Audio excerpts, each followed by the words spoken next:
Hi hello నమస్తే, this is Suvarna. Welcome to Suman TV. గత 25 సంవత్సరాల నుంచి స్పిరిచువల్ జర్నీలో ఉంటూ ఎంతో మందిని స్పిరిచువల్గా మోటివేషన్ చేస్తూ ఉన్నారు స్పిరిచువల్ గురు అనంత సాయి కృష్ణ గారు.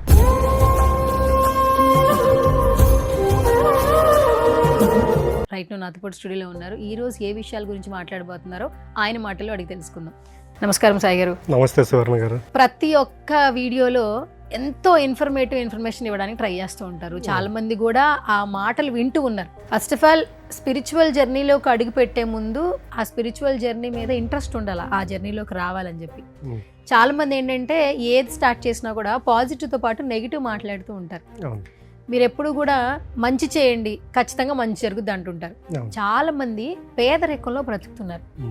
కష్టాలు, అప్పులు, మార్నింగ్ లేస్తే మాకు అవి ఉన్నాయి ఇవి ఉన్నాయి అని చెప్తూ ఉంటారు. మరి అలాంటి లైఫ్ని లీడ్ చేసే వాళ్ళకి ఈ స్పిరిచువల్ జర్నీ ఎంతవరకు ఉపయోగపడుతుంది? మ్యాథమెటిక్స్లో కొన్ని ప్రాబ్లమ్స్ ఉంటాయి, వాటిని సాల్వ్ చేయాలంటే ఒకటి ఫార్ములా ఉంటుంది. ఆ ఫార్ములా తెలిస్తే ఆ ప్రాబ్లం అనేది క్లియర్ అవుతుంది. సేమ్ అలాగే ప్రతి ఒక్క సమస్యకు మనిషికి వాటి నుండి బయటపడాలంటే స్పిరిచువల్ జర్నీ అనేది 100% అండి. దాంట్లో మనిషికి ఏమవుతుందంటే ఒక తత్వం అనేది బోధపడుతుంది. మీరు ఎవరైనా కావాల్సి ఉంటే ఒక ఆధ్యాత్మిక మార్గంలో ఉన్న వాళ్ళని చూడండి, వాళ్ళకి ఎన్ని సమస్యలున్నా ఎన్ని కష్టాలున్నా వాళ్ళు ఎలాగుంటారంటే జస్ట్ అలా సాక్షిబద్ధంగా ఉంటారు. మనం ఒకసారి వాళ్ళతో మాట్లాడితే తెలుస్తుంది. మీకు కూడా ఇంటర్వ్యూస్కి చాలామంది వస్తుంటారు, ఈసారి వచ్చినప్పుడు మాట్లాడండి. వాళ్ళ కష్టాల గురించి చెప్పరు. మానవ జన్మ తీసుకున్నామండి ఇవన్నీ కామన్ అంటారు. అలాంటి స్థితికి మనిషి రావాలండి. ఎందుకంటే ఇది కలియుగం, ధర్మం అనేది ఒక్క పాదం పైన నడుస్తుంది. కాబట్టి మనం ఎప్పుడు ఈ కష్టాలు అనుకుంటూ ఉంటాం. ఏమవుతుందంటే మన దగ్గరికి వచ్చే మంచి కూడా దూరం వెళ్ళిపోతుంది. జనాలకు అది తెలియట్లేదు. మనిషి ఇప్పుడు మనకు ప్రతిసారి మాట్లాడుకుంటూ ఉంటాము, యద్భావం తద్భవతి అని 100% నిజమండి అది. ఇప్పుడు చూడండి, ఒక 10 సంవత్సరాలు 15 సంవత్సరాల కింద మన పెద్దవాళ్ళు మనం పొరపాటున ఏదైనా నెగిటివ్ మాట్లాడితే మాట్లాడొద్దు అనేవాళ్ళు. వాళ్ళకి చదువు లేదు, చదువు లేకపోయినా వాళ్ళు అపశకునం అంటారు. దాన్ని వాళ్ళు పదే మాట్లాడితే తదాస్త దేవతలు ఉంటారో వాళ్ళు పలకొద్దనే వాళ్ళు. యద్భావం తద్భవతికి రియల్ మీనింగ్ అదే అండి. వాళ్ళు అప్పుడు తెలిసి అంటున్నారో తెలియక అంటున్నారో వాళ్ళకి తెలియదు, కానీ మళ్ళీ అప్పుడు వాళ్ళకి చదువులు ఉన్నాయంటే చదువులు కూడా లేవు. అంటే వాళ్ళు వాళ్ళ యొక్క లైఫ్ను ప్రాక్టికల్గా లీడ్ చేసుకుంటూ వచ్చారు కాబట్టి వాళ్ళకి ఆ తత్వం జ్ఞానం అనేది బోధపడింది. కానీ ఇప్పుడు జనరేషన్కి ఎలాగుందంటే ప్రతి ఒక్కటి భూమి లేని కష్టాలన్నీ నాకు ఒక్కడికే ఉండే భ్రమలో బ్రతుకుతున్నాడు. కష్టాలు లేని వ్యక్తి అంటే భూమి మీద ఎవరు లేరండి. ఇప్పుడు కష్టం వచ్చింది, దాన్ని మనము రిసీవ్ చేసుకోవాలి. ఈ ప్రాబ్లం ఎందుకు వచ్చింది, ఎక్కడ మిస్టేక్ జరిగింది, ఇది ఏం చేస్తే మన నుండి దూరం అవుతుంది అన్నప్పుడు దాని గురించి ఆలోచన చేసినప్పుడు ఏమవుతుందంటే మనము వెళ్ళే దారిలో మనకు ఒక 10-15 మార్గాలు కనిపిస్తాయి. దాంట్లో ఏదో ఒకటి పట్టుకొని మనం ట్రావెల్ అనేది స్టార్ట్ చేసినా కూడా 100% రిజల్ట్ అనేది ఉంటుంది. ఆ ట్రావెలే స్పిరిచువల్ జర్నీ అండి. చాలామంది అంటుంటారు కదా, ఏం చేసినా మా కష్టాలు పోవట్లేదు, భగవంతుడిని స్మరించుకున్నా పోవట్లేదు, మేము మంచి మార్గంలో ఉన్నా పోవట్లేదు అంటారు. మరి అలాంటి వాళ్ళు ఆ జోన్లోంచి బయటపడాలి, కోటీశ్వర్లు అయిపోవాల్సిన అవసరం లేదు, కానీ కొంతవరకు ఆ కష్టాలను అధిగమించాలంటే మీరు చెప్పే సలహాలు సూచనలు ఏంటి? సరేనండి, ఇప్పుడు మనిషికి 3 సమస్యలు అని చెప్పాము. డబ్బు ఉన్నవాడి దగ్గరికి మీరు వెళ్ళండి, వాడు డబ్బు గురించి కంప్లైంట్ ఇవ్వడు. వాడికి ఖచ్చితంగా హెల్త్ ప్రాబ్లము, రిలేషన్ గురించి మాట్లాడతాడు. హెల్త్ ప్రాబ్లం ఉన్న దగ్గరికి వెళ్ళండి, వాడు డబ్బు గురించి కంప్లైంట్ ఇవ్వడు, హెల్త్ గురించి కంప్లైంట్ ఇస్తాడు. రిలేషన్ బాగలేకున్న వాళ్ళు చూడండి, వాళ్ళు డబ్బు గురించి తర్వాత హెల్త్ గురించి కంప్లైంట్ చెప్పాడు, రిలేషన్ గురించే చెప్తారు. ఇక్కడ ఈ 3 సమస్యలు వచ్చేలోపు మనిషికి ఏమవుతుందంటే తన యొక్క మానసిక ధైర్యాన్ని కోల్పోతున్నాడు. రిలేషన్ ప్రాబ్లం ఉన్నప్పుడు ఏం చేస్తే ఈ ప్రాబ్లం నుండి బయటపడతామని తెలుసుకోవట్లేదు.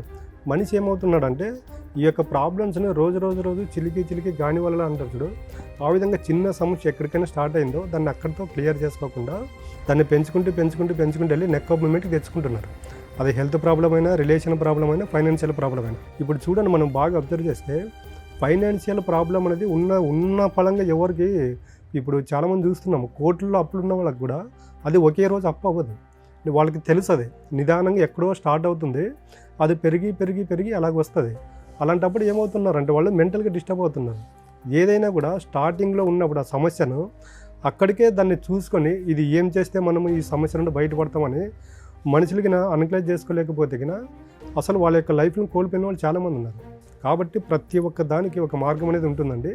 మనుషులు ఏం చేయాలంటే ఇక్కడ వాళ్ళు ఏదైతే ఫాలో అవుతున్నారో దాన్ని ఈ భక్తి మార్గం అనుకోండి, తర్వాత మెడిటేషన్ అనుకోండి, ఈ పంచభూతాలను అనుకోండి, ఇప్పుడు ఎలాగుందంటే ఈ మనిషి మూడింటిలో ఏదో ఒక దానికి అసెండ్ అయ్యి అనుసంధానమై మమేకమై జీవిస్తే ఏమవుతుందంటే మనిషికి సెల్ఫ్ కాన్ఫిడెన్స్ అనేది వస్తుంది. ఒకసారి మనిషికి సెల్ఫ్ కాన్ఫిడెన్స్ వచ్చిన తర్వాత ఎంత పెద్ద సమస్య అయినా కూడా మనిషి ఎలాగుంటాడంటే ఆ సమస్యను సమస్య రూపంగా తీసుకోడండి. సో అనంత సాయికృష్ణ గారు, ఇప్పుడు ఎవరైతే ఇబ్బందులు పడుతున్నారో మీరు అన్నట్టు ఒక్కొక్కళ్ళు ఒక్కో సమస్యతో ఇబ్బంది పడతారు. ఓవరాల్గా ఏ సమస్యతో ఇబ్బంది పడినా కూడా ఆ సమస్యల నుంచి బయటపడాలంటే మీరు ఎలాంటి పరిష్కార మార్గాలు తెలియజేస్తారు? చెప్తున్నాం, మనం ప్రతిసారి మాట్లాడుకుంటున్నాం. మన దగ్గర 41 days అనేది ఫస్ట్ కామన్ థింక్ అండి. అది తర్వాత ఈ పంచభూతాలకి అసెండ్ చేయడం అనేది సెకండ్ థింక్. థర్డ్ వచ్చేసి మెడిటేషన్. ఏ ప్రాబ్లం ఉన్నా ఈ మూడింటిని మనిషి తన యొక్క సమస్యలకు ఈ మూడింటికి అనుసంధానమై మమేకమై జీవిస్తే కన్నా ప్రతి ఒక్క సమస్య నుండి బయటకు పడడానికి ఆస్కారం అనేది ఉంటుంది. ఇప్పుడు మనిషి ఎలాగున్నాడంటే ఈ పూట సమస్య వస్తే అది ఒక రోజు లోపల క్లియర్ అయిపోవాలనుకుంటున్నాడు కాబట్టి ఈ కష్టాలన్నీ కొని తెచ్చుకుంటున్నాడు. ఉదయం అయ్యే లోపల 10% ఉన్నటువంటి నెగిటివ్ ఆలోచనలు సాయంకాలం అయ్యేలోపు 100% చేరుకుంటాయి. కాబట్టి మనం లాస్ట్ వీడియోలో మాట్లాడుకున్నాము, మనకు ధైర్యం చెప్పేవాళ్ళు మన దగ్గర గంట ఉంటారు, ఒక రోజు ఉంటారు, 2 రోజులు ఉంటారు. మనం సెల్ఫ్ కాన్ఫిడెన్స్గా ఉండాలి. ఆ సెల్ఫ్ కాన్ఫిడెన్స్ ఎలాగొస్తుందంటే ఈ స్పిరిచువల్ జర్నీలో వస్తుంది. భక్తి మార్గంలో కావచ్చు, మెడిటేషన్ కావచ్చు, పంచభూతాలతో మమేకమై జీవించడం వలన. మా దగ్గరికి వచ్చే ప్రతి ఒక్కరికి మేము చెప్పేదైతే ఇదేనండి, పంచభూతాలతో మమేకం చేయడము. అసలైన ఆధ్యాత్మికం అంటే ఏంటి, ఈ మెడిటేషన్కి వాళ్ళని అసెండ్ చేయడం జరుగుతుంది. అండ్ మీరు దట్టు కొన్ని రోజుల నుంచి చెప్తున్నారు ఫ్రీ క్లాసెస్ కండక్ట్ చేస్తున్నాం అంటున్నారు. ఆ డీటెయిల్స్ తెలియచేయండి ఒకసారి. ప్రజెంట్ ఆన్లైన్ స్టార్ట్ అయినాయండి. ఎవ్రీ సండే ఫ్రీ క్లాసెస్ అనేది ఆన్లైన్లో కంటిన్యూ అవుతున్నాయండి. ఫ్రీ క్లాసులకు ఎవరైనా జాయిన్ అవ్వాలనుకుంటే మా కాంటాక్ట్ నెంబర్ ఉంది, దానికి కాల్ చేసి అపాయింట్మెంట్ తీసుకోవచ్చు. స్పిరిచువల్ జర్నీలోకి అడుగు పెట్టాలనుకునే వాళ్ళకి చాలా మందికి మీ దగ్గరకు వచ్చి, అంటే ఆన్లైన్ కావచ్చు, ఆఫ్లైన్ కావచ్చు, సలహాలు సూచనలు తీసుకోవాలంటే ఎలా అంటారు? మనం మాట్లాడే ప్రతి వీడియోలో సుమన్ టీవీలో కింద మా కాంటాక్ట్ నెంబర్ అనేది డిస్ప్లే అవుతూ ఉంటుంది. దానికి కాల్ చేస్తే మా స్టాఫ్ అనేది అందుబాటులో వస్తారు. మీకు ఏ ప్రాబ్లం ఉన్నా, ఫైనాన్షియల్ ప్రాబ్లం ఉంటే కుబేర క్రియకు, హెల్త్ ప్రాబ్లం ఉంటే అమృత క్రియకు, రిలేషన్ ప్రాబ్లం ఉంటే ఆనంద క్రియకు అపాయింట్మెంట్స్ తీసుకోవచ్చు. Right, thank you. Yes guys, చూస్తున్నారు కదా, స్పిరిచువల్ జర్నీ స్టార్ట్ చేయాలని ఎవరికైనా ఉన్నా కూడా సో ఈ వీడియోపై స్క్రీన్ మీద స్క్రోల్ అవుతున్న నెంబర్స్కి కాల్ చేసి మోర్ డీటెయిల్స్ తెలుసుకోవచ్చు.